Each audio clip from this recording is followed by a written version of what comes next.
Assalamualaikum warahmatullahi wabarakatuh. Perkenalkan, nama saya Aura Safiradia bersama rekan saya Isma Ayu Fasyaroh. Kami dari kelompok 4.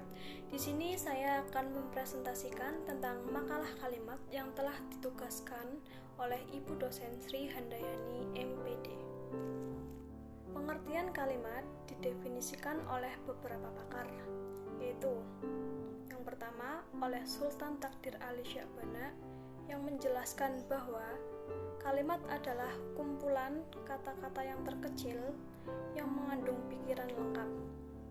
Yang kedua, menurut Goris Kerap, mengemukakan bahwa kalimat adalah bagian ujaran yang didahului dan diikuti oleh kesenyapan, sedangkan intonasinya menunjukkan bahwa bagian ujaran itu sudah lengkap.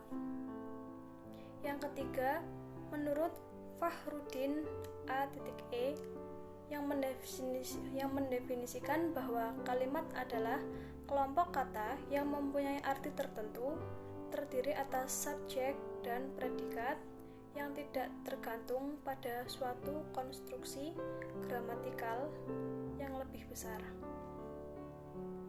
Yang B adalah unsur-unsur kalimat, terbagi menjadi A. Subjek. Subjek adalah unsur yang perlu dijelaskan dengan cara menjawab pertanyaan siapa atau apa unsur yang dijelaskan. Yang B. Predikat.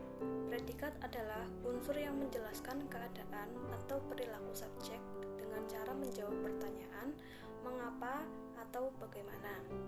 Predikat terdiri dari kata kerja dan kata sifat. Yang C. Objek. Objek adalah unsur kalimat yang harus ada dalam kalimat aktif, yang predikatnya terdiri dari kata kerja transitif. Yang D. Pelengkap. Pelengkap merupakan unsur kalimat yang harus ada pada kalimat verbal, intransif yang menghendaki unsur yang melengkapinya. Yang E. Keterangan. Keterangan adalah unsur kalimat yang berfungsi untuk menjelaskan predikat. Dalam kalimat, posisi unsur keterangan ini dapat dipindah-pindah. Biasanya terdapat di awal, di tengah, atau di akhir kalimat. Yang C. Pola dasar kalimat, yang terdiri dari SPOK. Kalimat ini memiliki unsur-unsur subjek, predikat, objek, dan keterangan. Yang kedua, SPOPL, bahwa kalimat ini memiliki unsur-unsur subjek, predikat, objek, dan pelengkap. Yang selanjutnya, yang ketiga, SPO, bahwa kalimat ini memiliki unsur-unsur subjek, predikat, dan objek.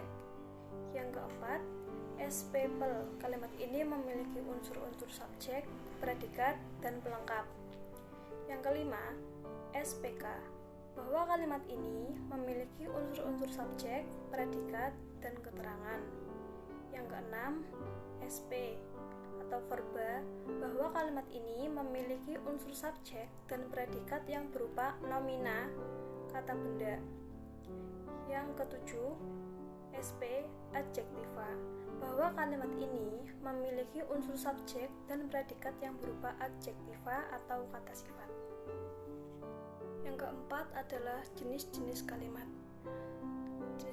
Jenis-jenis kalimat yang pertama berdasarkan pengucapan, bahwa kalimat dapat dibedakan menjadi dua jenis, yaitu satu, kalimat langsung, dan kedua, kalimat tak langsung. Kalimat langsung adalah kalimat yang secara cermat menirukan ucapan orang. Kalimat langsung juga dapat diartikan kalimat yang memberikan bagaimana ucapan dari orang lain atau orang ketiga. Kalimat ini biasanya ditandai dengan tanda petik 2 di atas dan dapat berupa kalimat tanya atau kalimat perintah. Contoh, saya sangat terkejut, kata ibu, karena melihat ular. Yang kedua, kalimat tak langsung.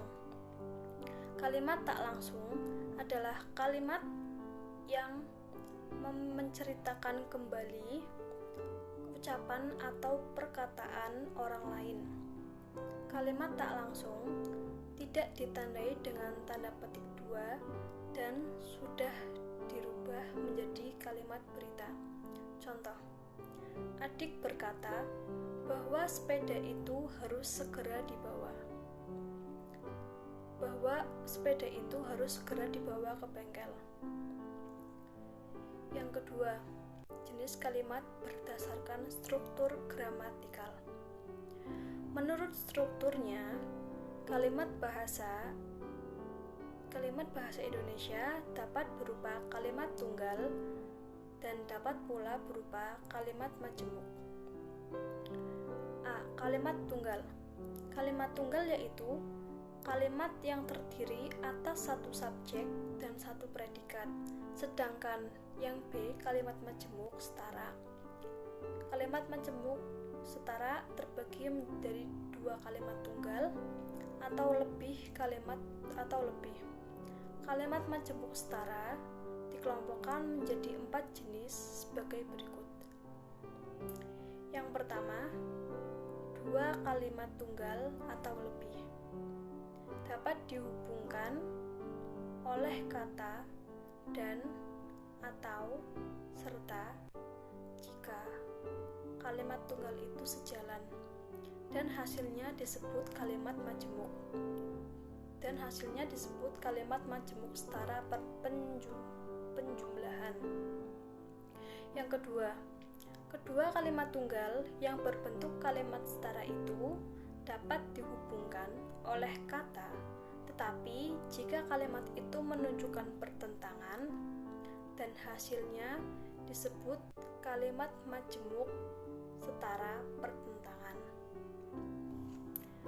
Kata-kata penghubung lain yang dapat digunakan dalam kalimat majemuk setara pertentangan ialah sedangkan dan melainkan.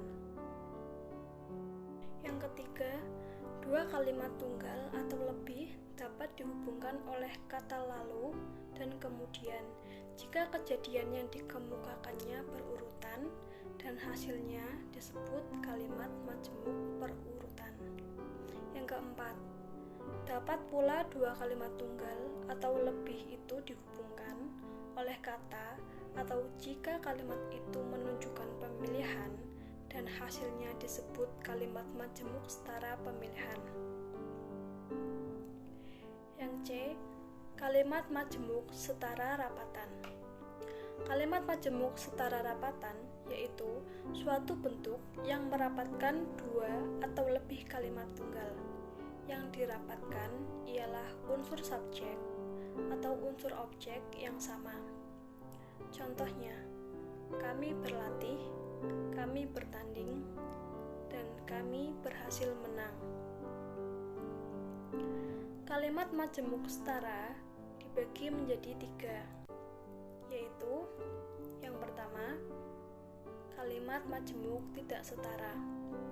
Bahwa kalimat majemuk tidak setara terdiri atas satu suku kalimat yang bebas atau klausa bebas dan satu suku kalimat atau lebih yang tidak bebas, klausa terikat.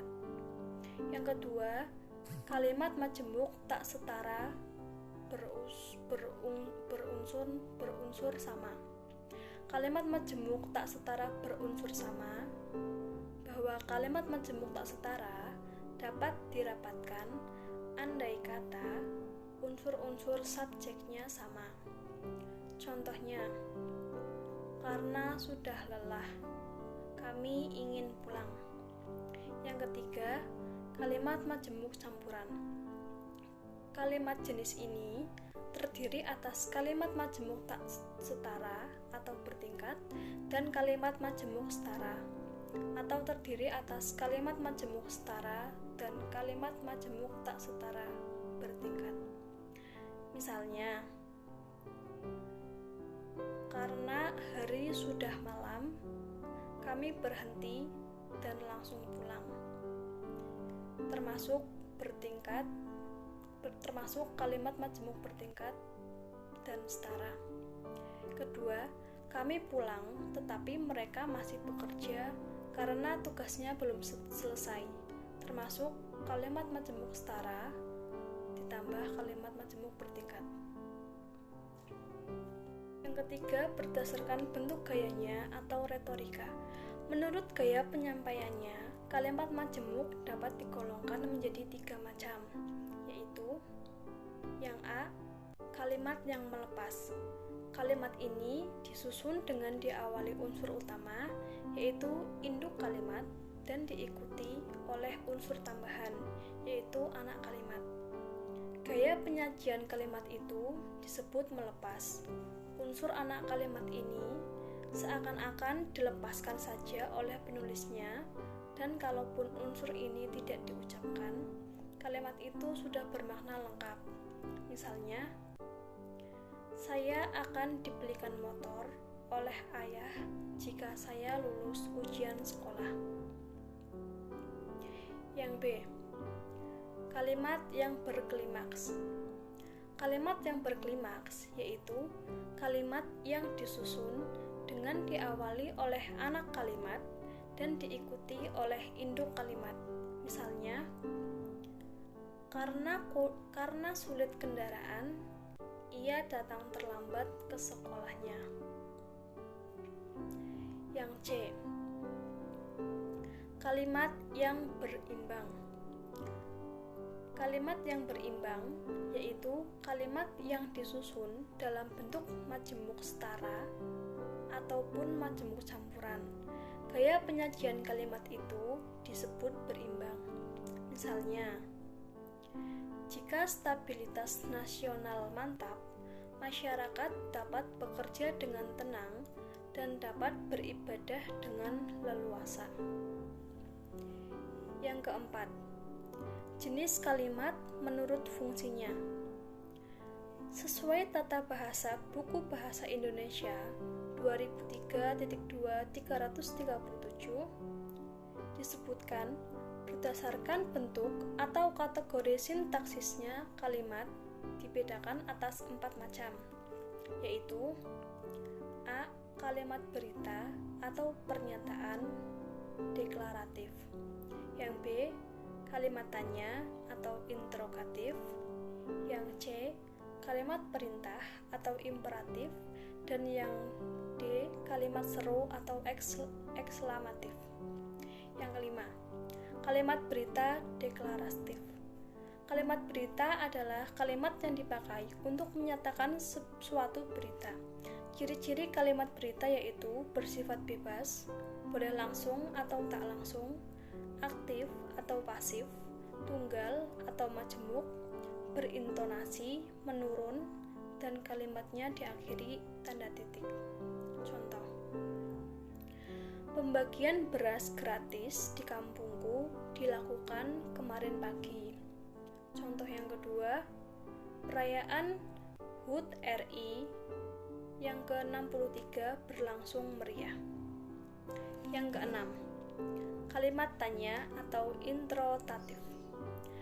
Kalimat tanya adalah kalimat yang dipakai untuk memperoleh informasi.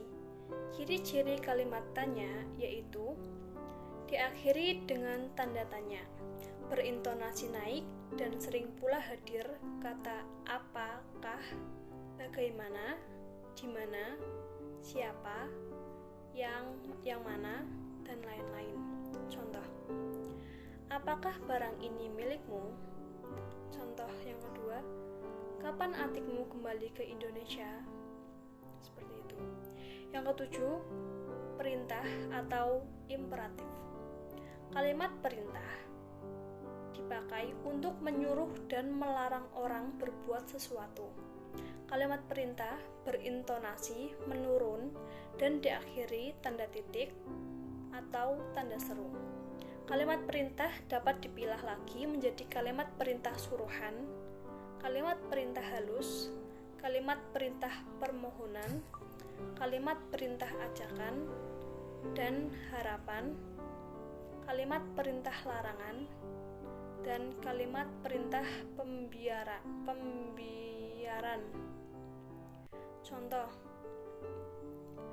Contoh, tolonglah bawa motor ini ke bengkel, itu termasuk kalimat perintah halus. Buka pintu itu, termasuk kalimat perintah suruhan.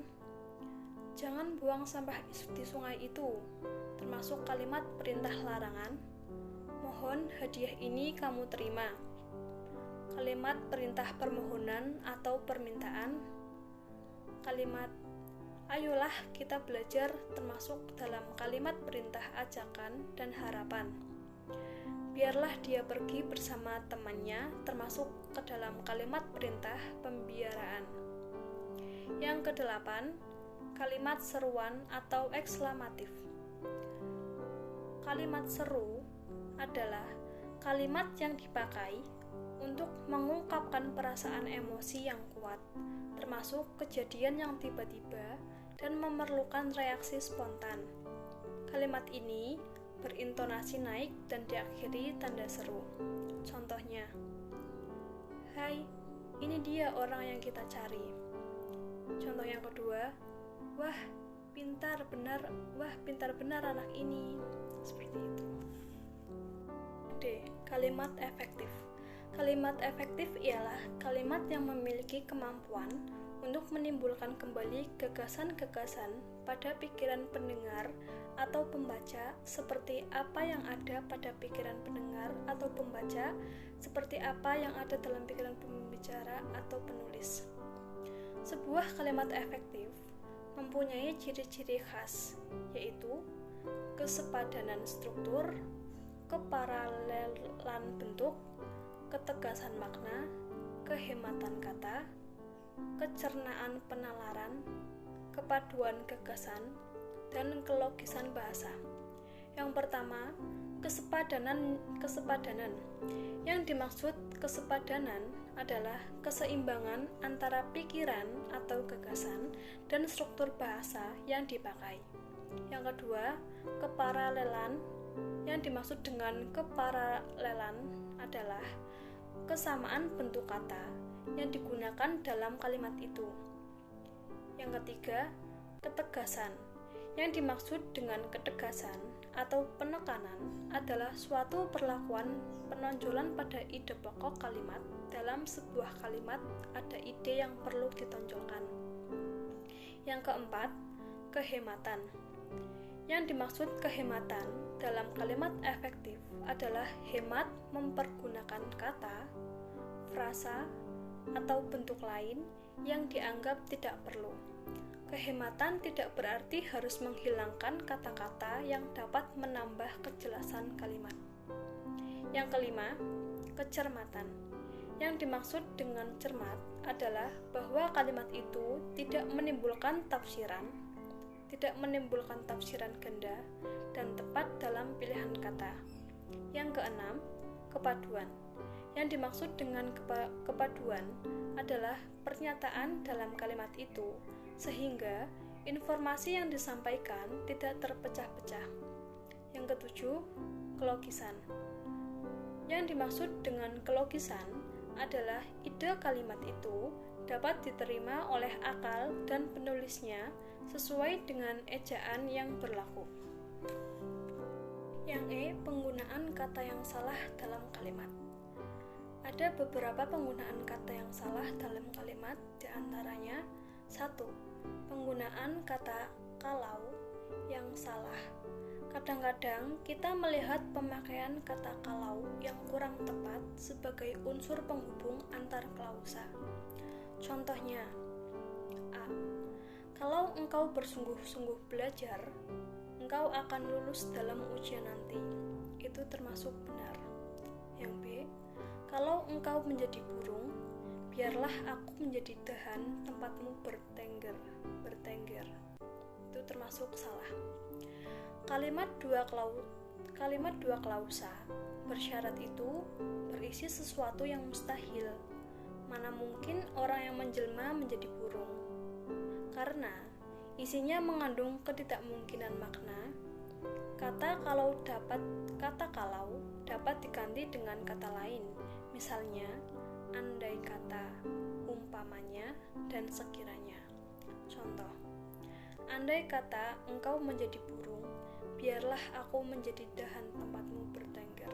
Itu benar. Yang kedua, penggunaan kata depan di yang salah. Penggunaan kata depan di yang salah diantaranya: A. Pakaian itu disimpan di dalam lemari, itu termasuk salah. Pakaian itu disimpan dalam lemari, itu termasuk benar, karena kata depan di dihilangkan. Yang B, perkara itu di atas tanggungan sayalah, termasuk salah. Dan perkara itu atas tanggungan sayalah, termasuk benar, karena kata depan di dihilangkan. Yang ketiga, penggunaan kata daripada yang salah. Penggunaan kata daripada yang salah diantaranya: A. Pukulan smash daripada icuk menghujam tajam, itu termasuk salah. Pukulan smash icuk menghujam tajam, benar. Yang B, hati kita sedih melihat daripada penderitaan korban bencana itu, termasuk salah. Hati kita sedih melihat penderitaan korban bencana itu termasuk benar. Yang keempat, pengulangan kata. Pengulangan kata yang terjadi dalam kalimat, misalnya setahunnya hanya menghasilkan sekitar 200 film setahun, itu salah. Dan yang benar, setahun hanya menghasilkan 200 film. Seperti itu. Demikian yang dapat saya sampaikan tentang presentasi kalimat ini. Semoga bisa bermanfaat bagi teman-teman semua, dan apabila banyak kata maupun kesalahan dalam menyampaikan dan penulisan yang kurang benar, saya mohon maaf yang sebesar-besarnya. Sekian, terima kasih. Wassalamualaikum warahmatullahi wabarakatuh.